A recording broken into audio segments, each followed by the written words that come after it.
I'm Vanessa Burbano. I'm an assistant professor at Columbia Business School, and I'm excited to tell you a little bit about a paper of mine that recently came out in Strategic Management Journal titled Pro Bono as a Human Capital Learning and Screening Mechanism, Evidence from Law Firms. So pro bono work refers to programs where employees essentially conduct the work typical of the firm for free for underserved, in this case, nonprofits or organizations.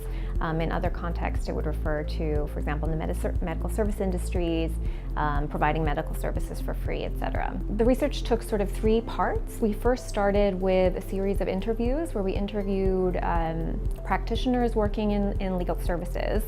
And we were interested in understanding how it is that firms benefit from these activities and what the perspective was of the lawyers themselves as well as the human capital managers who work at these firms. And then based on what we discovered from these interviews, we described and wrote out a formal model that follows Levin and Tadelis' model to sort of essentially predict some propositions that we could then test in our empirical data. At a sort of intuitive level, the role of pro bono is essentially to increase the expected productivity of the junior employee on average, as well as to improve or decrease the noise of the signal, improve the quality of the signal, so to speak, that they receive about future junior employee productivity. And this mathematical model gives us essentially the prediction that we would expect pro bono to be increasing as the proportion of junior lawyers to senior lawyers increases. And this is exactly what we provide evidence for in our data of the top 200 law firms in the US.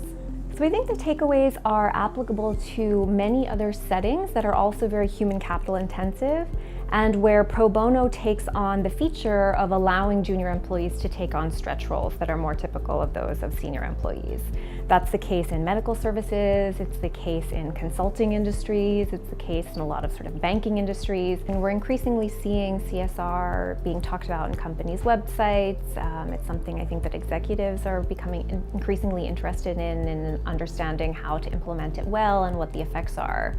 So I think there's certainly been sort of a surge in interest in CSR from the practitioner community. And so on the academic side, it's really important for us to understand what the implications are for firms that are engaging in this type of activity, why, under what circumstances, how could they do it better.